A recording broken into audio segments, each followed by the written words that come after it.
नमस्कार साथियों, हिंदी नेटशाला चैनल में आप सभी का पुनः हार्दिक अभिनंदन है। सबसे पहले आपसे क्षमा प्रार्थी हूँ, कई दिनों से आपके वीडियोस नहीं आ पा रहे थे, आपके लिए नियमित कक्षाएं नहीं आ पा रही थी, तो उसके कुछ कारण थे। उन कारणों पर चर्चा नहीं करेंगे। आज की कक्षा को आगे बढ़ाएंगे।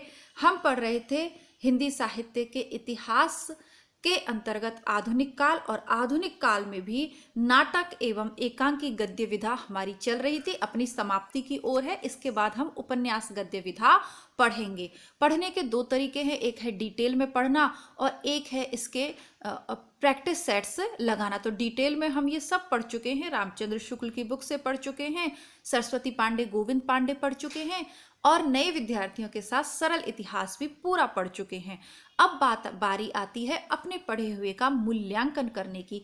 इसी क्रम में ये प्रैक्टिस बुक हम सॉल्व कर रहे हैं। अभी तक भी नहीं पढ़ा है तो मैं आपको विश्वास दिलाती हूँ कि केवल इस प्रैक्टिस बुक के सभी प्रश्नों को आप हल कर लेते हैं, याद कर लेते हैं, तो भी आपकी परीक्षा में बहुत अच्छा स्कोर आप कर पाएंगे।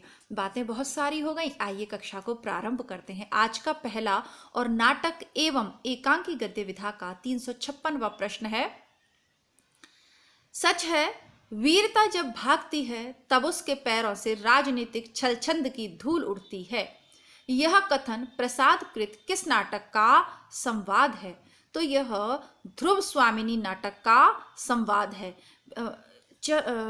जयशंकर प्रसाद के नाटकों की अलग से प्लेलिस्ट मैंने बना दी है अपने हिंदी बुकशाला चैनल पर। तो हिंदी बुकशाला जो कि किताबों के लिए समर्पित है, आप वहाँ प्लेलिस्ट चेक करेंगे तो आपको जयशंकर प्रसाद के नाटक मिल जाएंगे। जो भी आपके सिलेबस में है आप वहाँ से पूरा नाटक पढ़ सकते हैं। इसका सही उत्तर है ध्रुव स्वामिनी। तो ध्रुव स्वामिनी आपके पीजीटी के सिलेबस में नहीं लगा है, लेकिन जैसा कि मैंने कहा, हिंदी साहित्य के विकास के क्रम में जो फेमस नाटक हैं, जो फेमस उपन्यास हैं, जो फेमस निबंध हैं, जो फेमस कहानियां हैं, वो आपकी पढ़ी होनी ही चाहिए, भले ही से वो सिलेबस में अलग से निर्धारित हों अथवा ना हो। तो हिंदी बुकशाला पर बहुत लंबी प्लेलिस्ट अभी नहीं है, लेकिन हिंदी साहित्य की वो चर्चित कृतियां जहां से निरंतर प्रश्न पूछे जाते हैं, अवश्यंभावी पूछे ही जाएंगे, वो मैंने बुकशाला पे करवा दी हैं। हिंदी नेटशाला पे भी गोदान और आपका बंटी उपन्यास उपलब्ध है।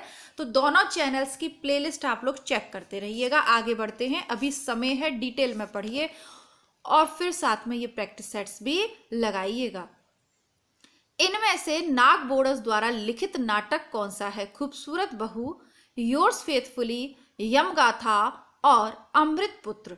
तो नाग बोरस द्वारा लिखित नाटक है खूबसूरत बहू। नाग बोरस के अन्य नाटक हैं वसीयत, दलित, तोता झूठ नहीं बोलता, पढ़ो फारसी, बेचो तेल। तो इनका ये जो पढ़ो फारसी बेचो तेल है, यह भी किसी परीक्षा में पूछा हुआ है।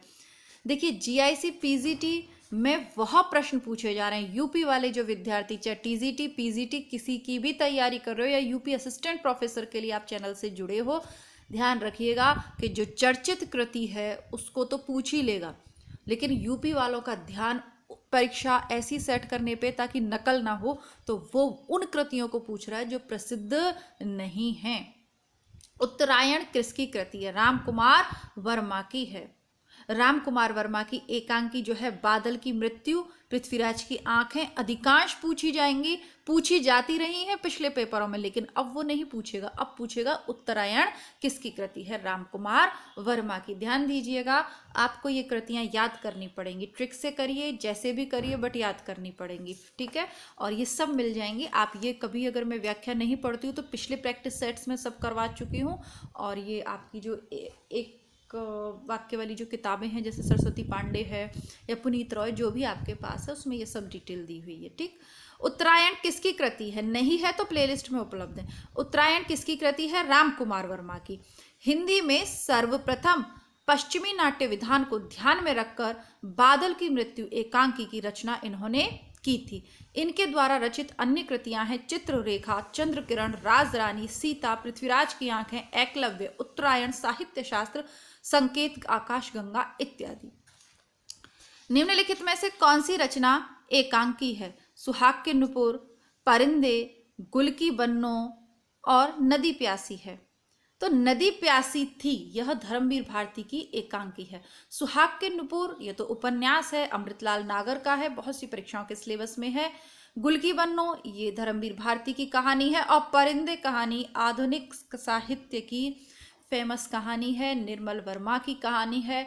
एमए के स्तर से लेकर जितनी भी उच्च स्तरीय परीक्षाएं, सब में परिंदे कहानी लगी हुई है निर्मल वर्मा की। दोनों चैनल पे उपलब्ध है, आप चाहे जहां से सुन लीजिए। यदि अभी तक नहीं सुनी रखी है तो पेपर से पूर्व एक बार और पढ़ के समझने की कोशिश कीजिएगा कि लेखक कहना क्या चाहता है। ये सारी चीज़ें यहाँ नहीं क्लियर कर सकती हूँ, क्योंकि जब परिंदे कहानी पढ़ दी है तो वहाँ पर आपको जैसे और सब लोग शॉर्ट वीडियोस में आपको बता देते हैं छोटे छोटे करके, मैं पूरा डिटेल में आपको पढ़ाती हूँ ताकि कहीं से भी प्रश्न गलत ना हो। अभी समय है डिटेल में पढ़ने का, ठीक है। आगे बढ़ते हैं। बहुत दिनों बाद आपके लिए वीडियो बना रही हूँ तो बहुत सारी बातें भी मन में आ रही हैं, ठीक है। लेकिन अब ठीक है बार बार क्यों बोलती हो मैडम, है ना, ये आदत बन गई है। जयशंकर प्रसाद रचित नाटक नहीं है अजातशत्रु, ध्रुव स्वामिनी, स्कंदगुप्त और तितली नाटक नहीं। कृतियां ये चारों जयशंकर प्रसाद की हैं, पर तितली नाटक ना होकर उपन्यास है। अन्य उपन्यास इनके कंकाल हैं और इरावती है। इरावती इनका अपूर्ण है, इरावती नाम से किसी स्त्री पात्र पर था ये, तो ये इनका अपूर्ण रह गया था। बाकी तितली इनका उपन्यास है, नाटक नहीं है। नाटक और नाटककार की दृष्टि से शुद्ध युग्म कौन सा है? आषाढ़ का एक दिन, देखिए इसमें पहले चेक कर लेते हैं। चारुमित्र, रामकुमार वर्मा, एक घूंट, जयशंकर प्रसाद, नाटक नहीं है, एक घूंट एकांकी है। टूटते परिवेश, विष्णु प्रभाकर। क्या पूछा है? एक युग्म अशुद्ध, दोबारा देखते हैं, गलत प्रश्न पढ़ दिया। चारुमित्र रामकुमार वर्मा का है, सही है। एक घूंट जयशंकर प्रसाद की एकांकी है, यह भी सही है। टूटते परिवेश विष्णु प्रभाकर का है, यह भी सही है। आषाढ़ का एक दिन सुरेंद्र वर्मा का है, यह बिल्कुल सिरे से गलत है, क्योंकि आप सभी जानते हैं आषाढ़ का एक दिन हिंदी साहित्य का फेमस नाटक है। मोहन राकेश के 3 नाटक हैं। आषाढ़ का एक दिन, ये यूपीएससी के सिलेबस में भी है। इसके अलावा आपका आ जाता है लहरों के राजहंस, और फिर आपका आ जाता है आधे अधूरे। तीनों फेमस हैं, तीनों याद करने हैं और पढ़ लीजिएगा। बहुत छोटे छोटे से हैं, कोई विशेष बड़ी इनमें बात नहीं है। पढ़ने से मतलब है आप मैं ये नहीं कह रही हूँ कि आप किताबें खरीदने बैठ जाइए। अभी जितनी किताबें हैं आप उतनी रखिए, उससे भी काम चल जाएगा, ठीक है। लेकिन रचनाओं को पूरा पढ़ लीजिए, रचनाओं को पूरा पढ़ लीजिए। और जो आपका पद्य वाला भाग लगा हुआ, आप जिस भी परीक्षा की तैयारी करते हो उससे फ़र्क नहीं पड़ता। जैसा कि मैंने कहा कि कई परीक्षा उपयोगी टिप्स मैं आपको देती रहती हूँ वीडियो के मध्य में, तो जो पद्य वाला भाग है उसके हर दोहा या प्रत्येक पद जो भी लगा हुआ है सिलेबस में, उसकी व्याख्या को ध्यानपूर्वक करिए, कठिन शब्दों के अर्थ सहित करिए। अब तक आप जैसे भी करते आए कोई बात नहीं, लेकिन अब कठिन शब्दों के अर्थ सहित उस व्याख्या को करिएगा। कठिन शब्दों के अर्थ भी पूछ रहा है, पूरी व्याख्या में से भाव पूछ रहा है। जैसे विरह का पद है तो उसमें कई सारी स्थितियां हैं, वो उन स्थितियों पर भी प्रश्न पूछ रहा है। तो अब तक जैसे भी पढ़ा, लेकिन अब ध्यान से पढ़ लीजिए। आपको नहीं समझ में आ रहा है तो मैंने आपसे कहा प्लेलिस्ट में उपलब्ध है, वहाँ से पढ़िए।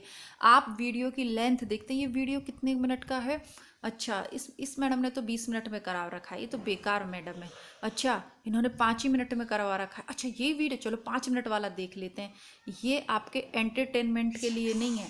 जो 20 मिनट वाला वीडियो है वहाँ से जब प्रश्न पूछा जाएगा तो आप उत्तर दे पाएंगे। 5 मिनट वाले वीडियो के माध्यम से आप आज के समय में सफल नहीं हो सकते। ये बात मुझसे बेहतर आप जानते हो, क्योंकि बहुत सी परीक्षाएं दे रहे हो, सिलेबस भी कंप्लीट कर रहे हो, फिर भी सिलेक्शन नहीं हो रहा। क्यों? क्योंकि पढ़ाई के तरीकों में गलत है। सफलता का कोई शॉर्टकट नहीं होता है। तो मैं फिर कहूँगी, परीक्षा जब नज़दीक आए तब आप रिवीजन के लिए शॉर्ट नोट्स या छोटे छोटे वीडियोस देखें। अभी के लिए डिटेल में पढ़ाई करिए। ठीक, आगे बढ़ जाते हैं। बहुत सारी बातें आ जा रही, अब नहीं बिल्कुल बातें करेंगे, फटाफट से प्रश्न करवाती हूँ। रसगंधर्व नाटक के रचयिता हैं मोहन राकेश, मणि मधुकर, सुरेंद्र वर्मा, शंकर शेष। तो रसगंधर्व शंकर शेष का है। रस गंधर्व शंकर शेष का नाटक है, रस गंधर्व शंकर शेष का नाटक है। चौपट चपेट नाटक के लेखक कौन है? किशोरी लाल गोस्वामी। किशोरी लाल गोस्वामी, ये आश्रम पद्धति वाली पीजीटी हुई थी उसमें पूछा हुआ है। तो चौपट चपेट के लेखक हैं किशोरी लाल गोस्वामी। आगे बढ़ जाते हैं, कौन सा विकल्प है जिसमें दिए गए सभी लेखकों ने कवि एवं नाटककार दोनों रूपों में प्रसिद्धि पाई, यानी वो कवि है और नाटककार भी। मोहन राकेश, मोहन राकेश कवि के रूप में तो फेमस नहीं है, तो पहला ऑप्शन गलत हो गया। जयशंकर प्रसाद, भारतेंदु हरिश्चंद्र और राम कुमार वर्मा। प्रसाद के तो गीत बहुत फेमस है, प्रसाद का तो बहुत फेमस गीत है, अरुण मधुमेह देश हमारा। चंद्रगुप्त का, स्कंदगुप्त के भी बहुत फेमस गीत ने, आहा वेदना मिली विदाई मैंने संचित मधुकरियों की भी, तो वो भी फेमस है। तो आपका ये भी नहीं होगा, क्योंकि राम कुमार वर्मा इसमें वो है, इनके गीत फेमस नहीं है, राम कुमार वर्मा के गीत नहीं पढ़े। चिरंजीत, महादेवी वर्मा, मैथिली शरण गुप्त, तो हमने चिरंजीत के गीत नहीं पढ़े हैं, बल्कि इनके बारे में ज़्यादा मुझे जानकारी नहीं है। केदारनाथ अग्रवाल, श्रीधर पाठक और अज्ञेय, ये एक ऑप्शन दोनों रूपों में प्रसिद्धि प्राप्त करी है। पुनः देखते हैं, श्रीधर पाठक ने कवि के रूप में प्रसिद्धि प्राप्त करी है, लेकिन श्रीधर पाठक ने कोई नाटक तो इनके ज़्यादा फेमस है नहीं। दोबारा प्रश्न को पढ़ते हैं, हो सकता है जल्दबाजी में मैंने गलत पढ़ा हो। नाटककार और कवि दोनों रूपों में प्रसिद्धि प्राप्त की है, तो इसका सही ऑप्शन नंबर बी है, जयशंकर प्रसाद, भारतेंदु हरिश्चंद्र अच्छे नाटककार भी हैं, कवि भी। राम कुमार वर्मा की कविताएं मैंने नहीं पढ़ी हैं, इसलिए क्योंकि मैंने नहीं पढ़ी हैं इसलिए मुझे पता नहीं था। ऑप्शन नंबर बी इसका सही है, जयशंकर प्रसाद। भारतेंदु हरिश्चंद्र के नाटक और कविताएं दोनों पढ़ी हैं हमने, जयशंकर प्रसाद के भी नाटक कविताएं पढ़ी हैं। राम कुमार वर्मा को अभी हमने नहीं पढ़ा है अपने चैनल पे, तो ऑप्शन नंबर बी इसका सही उत्तर है।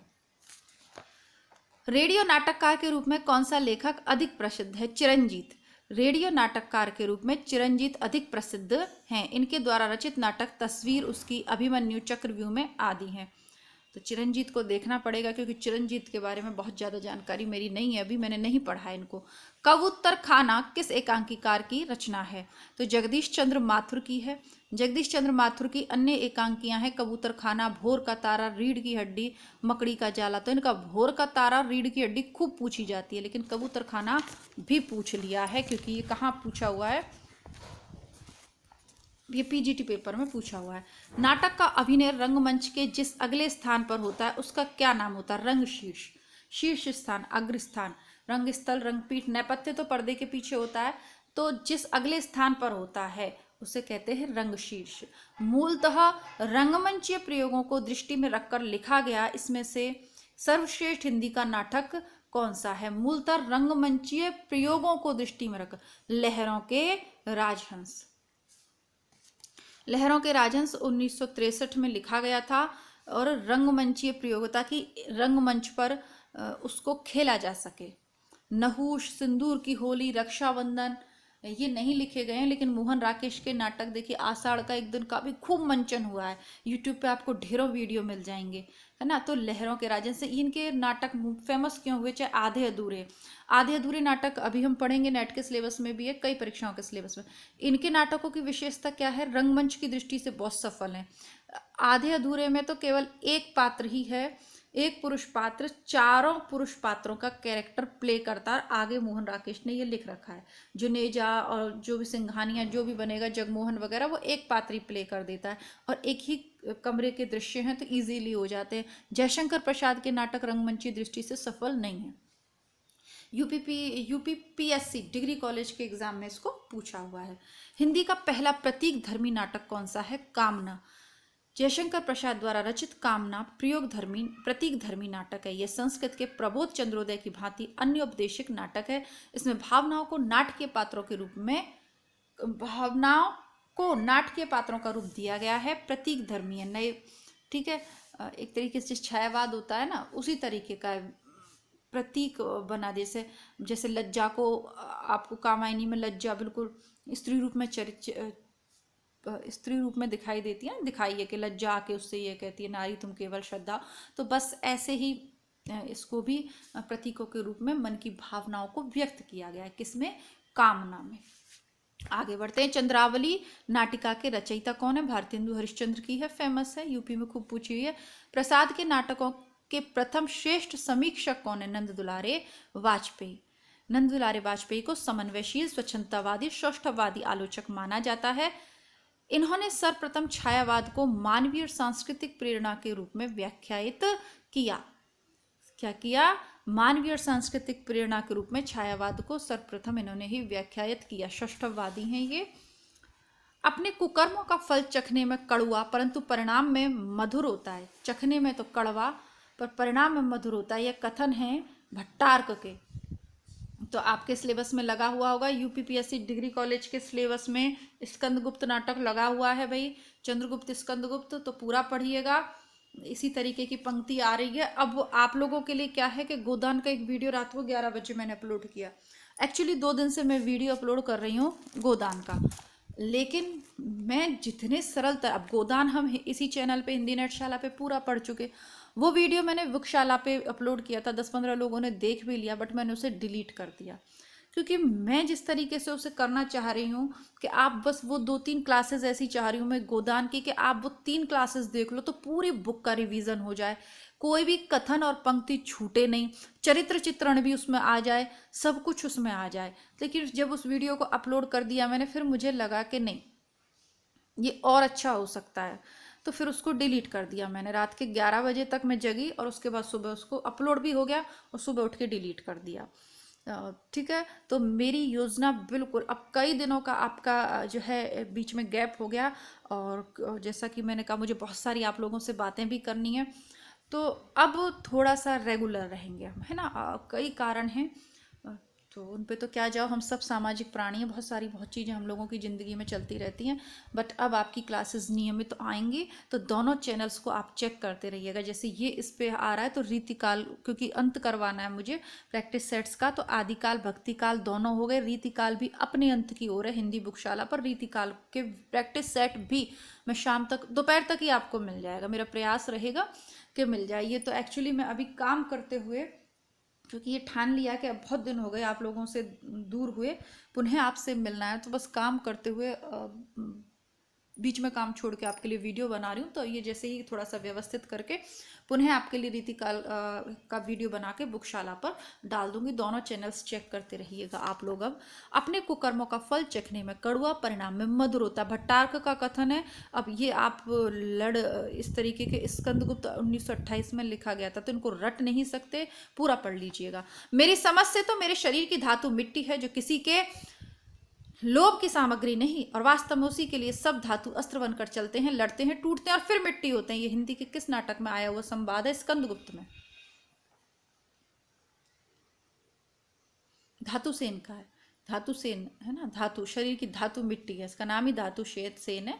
तो ये स्कंदगुप्त से यूपीपीएससी में 2 क्वेश्चन एक रचना से पूछ लिए हैं, और आगे पूछते हैं, इसीलिए मैं कह रही हूँ पूरा पढ़िए। भारत दुर्दशा नाटक की रचना करने के पीछे भारतेंदु जी का उद्देश्य क्या था? ऑप्शन सी, भारतीय नागरिकों को अन्याय के विरुद्ध खड़े होने के लिए प्रोत्साहित करना। दुर्दशा का खंडन करना नहीं, अंग्रेजी शासन की व्याज स्तुति करना नहीं, हालांकि की है।